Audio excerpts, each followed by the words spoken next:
মিডিয়ার মতো বলেছেন যে এখানে যারা মাস্টার মাইন্ড তাদেরকে বিচারে আওতা আনা হয়নি। এই সরকারের পরিবর্তন হওয়ার পরে মাননীয় আদালতের কাছে একটা দরখাস্ত নিয়ে আসছিলাম যে মাননীয় আদালত আমাদের আজকে যে বিষয়গুলো বললাম যে আমরা 15-16 বছর জেলখানায় আছি, খালাসপ্রাপ্ত আসামি, হত্যা মামলা রায় হয়ে গেছে, হাইকোর্টের রায় হয়ে গেছে, এবং আমাদের এই মামলাটা পূর্ববর্তী কোনো আদালত কোনো বিচারক আমাদের জামিনের দরখাস্ত গ্রহণ করতো না।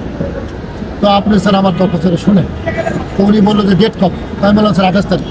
তো উনি ঠিক আছে আপনারা 28 তারিখ আসবেন। বিডিআর মামলার জন্য কোনো পিপি নিয়োগ নাই। আগে 45 দিন পিপি ছিল। আইনে বলা হচ্ছে দুই পক্ষকে না শুনে, জামিনের আবেদন দুই পক্ষকে জামিন না শুনে কোনো আদেশ দেওয়া যায় না। এটা স্পেশাল পাওয়ার একটা মামলা। রিসিভ করা হলো, আইন রিসিভ করা হলো, এবং এই মামলাগুলো একজন দিচ্ছে 29 জন, আজকে আরেকজন দিচ্ছে 44 জন। এই 83 জনের দরখাস্ত আজকে উনি গ্রহণ করেছেন, এবং এই দরখাস্তটা উনি গ্রহণ করার পরে আগামী তারিখে এটা পূর্ণাঙ্গ শুনানি হবে। তো আদালতটা ওই 18 তারিখে জানা যাবে, একদিন আগে জানা যাবে এই আদালতে হবে নাকি আমরা আলিয়া মাদ্রাসা হবে। আমাদের এই মামলাটা স্পেশালি সরকার ওই কোর্ট থেকে নির্ধারণ করা হয়েছে, আলিয়া মাদ্রাসা গেজেট করে ওখানে নির্ধারণ করা হয়েছে। তো আমাদের একটা আশ্চর্য বিষয় যে আমরা এতদিন এই মামলায় কোনো জামিনের আবেদনই করতে পারতাম না, বা জামিনের আবেদন করলেও দরখাস্তটা শুনানি করতো না, বা কোনো কিছু আমরা স্টেপ নিতে পারতাম না। তো আল্লাহর অনেক রহমত যে আজকে এই সরকারের পরিবর্তন হওয়ার কারণে বিচারক আমাদের জামিনের দরখাস্তটা আংশিক শুনেছেন, শোনার পরে কিছু নোট ডাউন করেছেন এবং এটা জমা রেখেছেন। আগামী 18 তারিখ আশা করতেছি আমরা আসামিরা একটা সুফল পাবো, আমরা ন্যায় বিচার পাবো। কারণ বিচারকের মনোভাব যা দেখলাম, উনি বলছেন যে আপনারা খালাস হওয়ার পরও কেন এতদিন জেলখানা। তার বিচার হলে আপনার কতজন মোট খালাস হয়েছিলেন? স্যার হত্যা মামলা 272 জন খালাস হয়েছে। আর বিভিন্ন মেয়াদের আসামি আমরা ছিলাম, কারো 3 বছর, কারো 5 বছর, কারো 10 বছর, তারাও কিন্তু আমাদের সাজা শেষ হয়ে গেছে। মোরবার এই মামলায় যারা জরিমানার টাকা জমা দিতে হয় সেটার জন্য আমরা অনাদায়ী জেল কাটতে হয়, সেটাও শেষ হয়ে গেছে। তো মাননীয় আদালতকে আমরা আরও উপস্থাপন করেছি যে এই মামলায় একজন আসামি আছে বীর প্রতীক।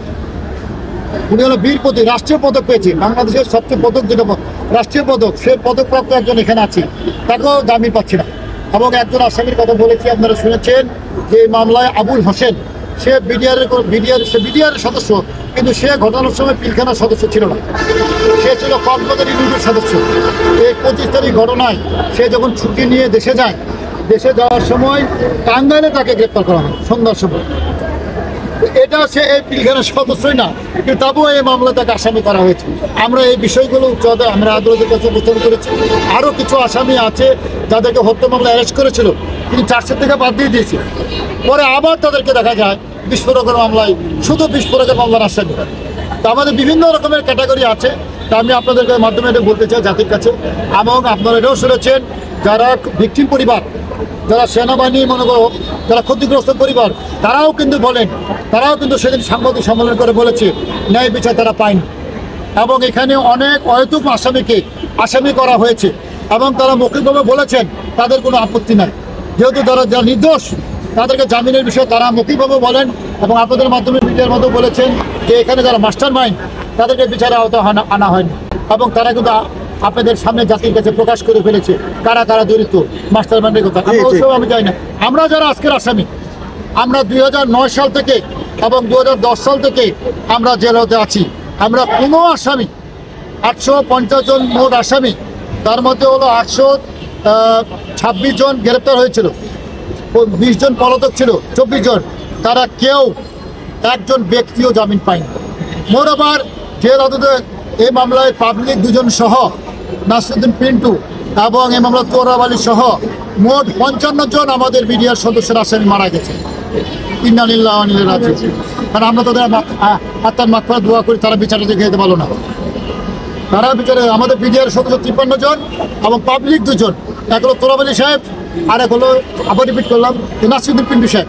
এই 2 জন 55 জন আমাদের এই আসামিদের মধ্যে এই জেলখানায় বিচারের আগে মারা গেছে। আজকে কতজনের জন্য আবেদন করেছি? আজকে আমরা আলাদা করেছি 29 আর 54, 83 জন।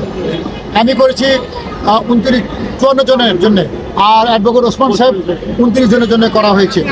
এবং আরেকজন আইনজীবী আসছিলেন, উনি ইদানিং আসেন, উনি 440 জনের জামিন পেয়েছেন, 436 জনের আসামির জামিন নিয়ে গেছিল। তো উনি ইদানিং ওনাকে অত আসামির আইনজীবীদের তাদের ক্ষমতা দেওয়া হয় নাই, ওনাকে এত মামলার ওনাকে ক্ষমতাও দেওয়া হয় নাই, এই জন্য মাননীয় ওনার দরখাস্তটা গ্রহণ করেননি। আমার এবং ওসমান সাহেবের আজকে দরখাস্তটা মাননীয় আদালত গ্রহণ করেছেন এবং এটা মাননীয় আদালত রেকর্ডে রেখেছেন। এবং 73 জনের দরখাস্তটা আগামী 18/9/2024 তারিখ শুনানি হবে। আমাদের সবাই তো হত্যা মামলার আসামি, সবাই হত্যা মামলার আসামি এবং মামলা কিন্তু একটা মাননীয় আদালত এই মামলাটা বেশি দিন করেন, 3টা কার্য দিবস মাত্র শুনানি করেছেন। এবং এই মামলাটা ব্যাপক বড় মামলা, এটা ব্যাপক বড় মামলা। এই মামলাটাও এখন শুধু সাক্ষীর স্টেজ। আমি যেটা বলেছি যে আমার এই মামলায় শুধুমাত্র 6 জন আসামির এজাহারে নাম আছে। 6 জন আসামির 6 জনের মধ্যে 2 জন মারাও গেছে, ডিএডি রহিম এবং ডিএডি হাবিব, এরা 6 জনের 2 জন মারা গেছে, 4 জন আছে আসামি। আর অন্য আসামিদের নাম ছিল না। পরবর্তী তদন্তকারী কর্মকর্তা আমাদেরকে এই মামলায় গ্রেপ্তার করেছে।